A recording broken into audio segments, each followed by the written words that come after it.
Men would sooner put the realm to the torch than see a woman ascend the Iron Throne.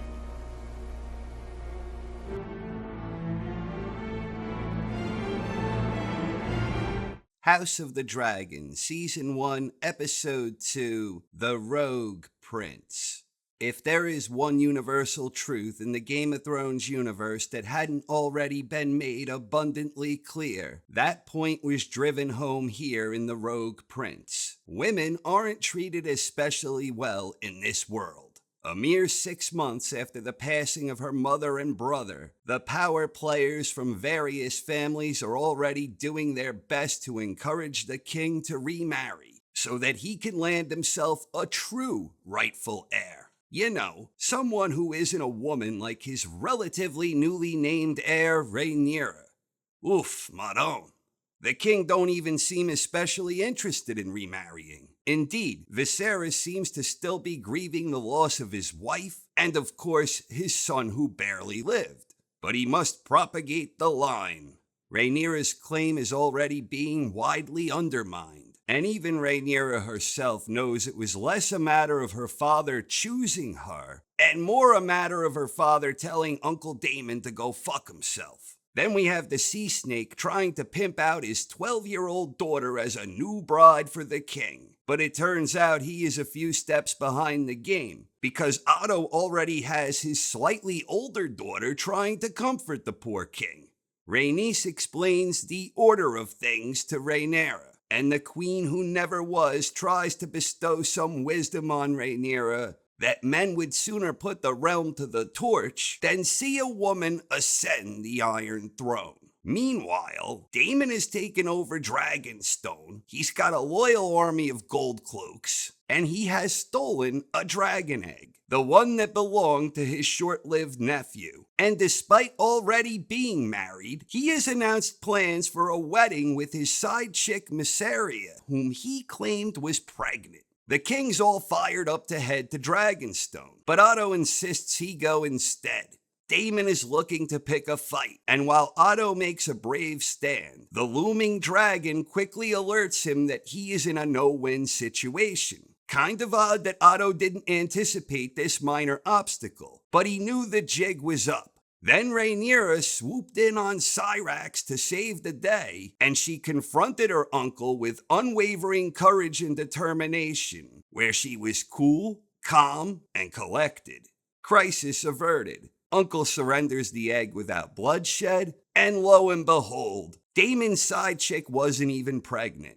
Indeed, she doesn't even want to have a child. She feels betrayed and was merely used as leverage in the petty royal sibling rivalry, which all ties back into the words of the queen who never was. Women don't matter in this world. Rich or poor, they are used as pawns in a bigger game, where men, and in this context, men in powerful families pimp out their daughters in order to strengthen their own scope of power and influence. And while the queen who never was acts almost like a poster girl for that theme, we have Corlys pimping out his 12-year-old daughter, who is also the daughter of Rhaenys. We have Otto pimping around his young daughter. Mysaria was nothing more than someone Daemon could exploit, and nobody gave a shit about Rhaenyra being the rightful heir. And yet Rhaenyra is the one character in this episode who proved to be a complete and total badass. For starters, she exuded wisdom in choosing Sir Criston Cole for the Kingsguard, and even here her decision was undermined by Otto. All he cares about is leverage and quid pro quo, whereas Rhaenyra seemed to have her old man's best interests in mind.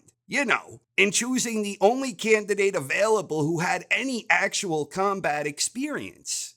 Then when Otto realized that he had no play against Daemon, Rhaenyra showed up, she fearlessly approached her nutjob uncle, and she put her own life at risk knowing he's a bit of a loose cannon. Rhaenyra was triumphant in the battle of wills, and she saved the day peacefully. Even Otto seemed momentarily impressed by her badass display, and the king himself perhaps seemed somewhat impressed after the reality of what happened hit him. In his mind, like mother, like daughter. While Rhaenyra exhibited leadership, courage, and decisive action, the king is just the opposite. Viserys is a wishy-washy, indecisive, easily manipulated, sick man. His finger ain't looking so good there. He has wounds that refuse to heal, and he is seemingly every bit as weak and clueless as Daemon suggested. The king finally has a touching moment with his daughter, and she seems to understand that he needs to remarry so that he can propagate the line. It was a touching and tender moment, but any emotional value in that moment was quickly diminished when the king marched in, and unbeknownst to his daughter, he announced he would be marrying her dear friend, Alicent Hightower. Otto is overjoyed, having played both the king and his own daughter like a fiddle. The sea snake is irate, Rhaenyra looks betrayed, and the king alienates his strongest ally. The sea snake goes to plan B, and now he is trying to form an alliance with Daemon to undermine the current line of succession. The entire treatment of women as objects to be traded for favors, it reminds me most of Cersei Lannister.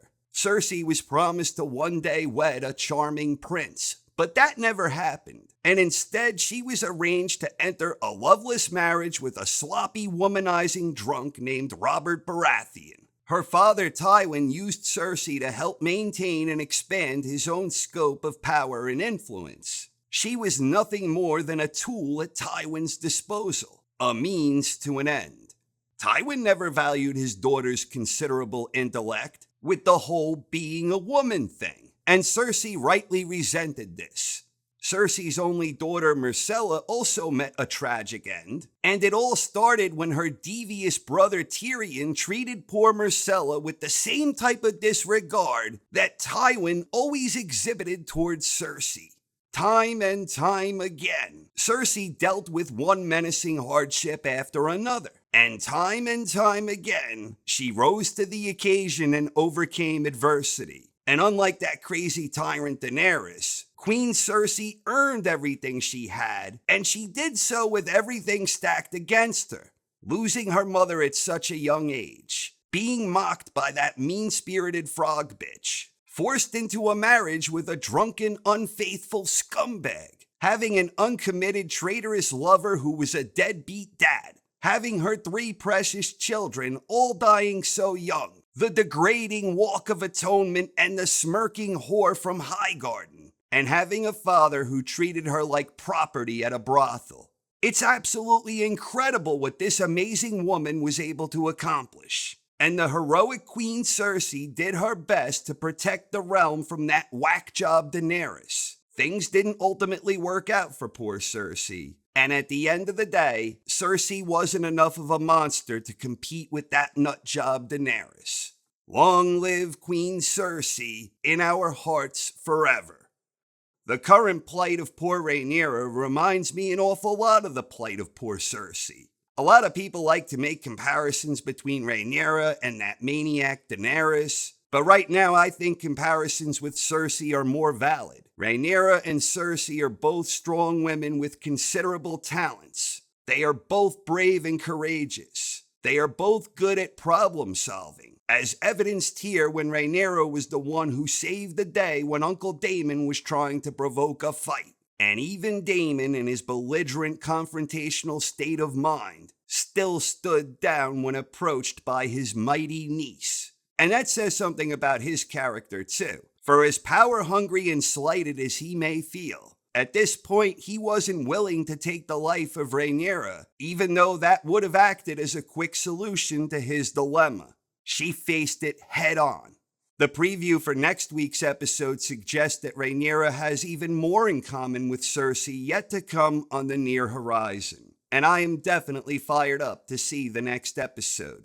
So what did you think? Please share your thoughts in the comments section. Thank you very much for watching, everyone. I hope you enjoyed and have a wonderful night. I only meant that we should at least... Perhaps there's some better use for the princess's talents, Your Grace. I choose Sir Criston Cole. Let's not be too hasty, Princess. But I understand the order of things. I'm not sure you do. I don't distrust you because you're a woman. I distrust you because you're not as smart as you think you are. My father should be defended by a man who's known real combat. Should he not? Your father loves you. He chose you for his heir. He didn't choose me, he spurned Daemon. I do fear what Rhaenyra might think. What does it matter, Your Grace? Her mother has passed. Her father must propagate the royal line. Wed our daughter, Lena. Unite the two great surviving Valyrian houses. I would give you many children of pure Valyrian blood, so that we might strengthen the royal line and the realm. Will you see the king tonight? If you wish it. You're my daughter! You will do as I command, and you will marry Loras Tyrell. You will be with your own child, sooner than late. I do not wish to get married. Even I do not exist above tradition and duty, Rhaenyra! What did your mother tell you? That I wouldn't have to bed you until I turned 14. Marcella is my only daughter. Do you really think I'll let you sell her like a common whore? Marcella's a princess.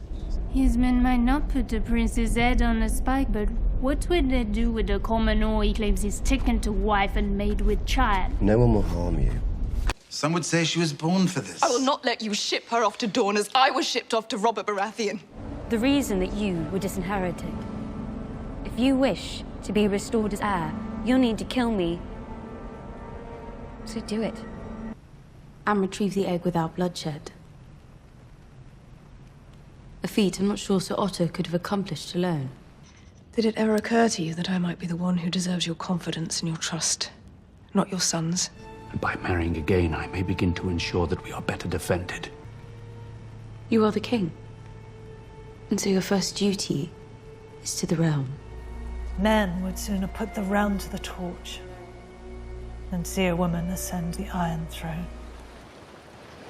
Everywhere in the world they hurt little girls. I intend to marry.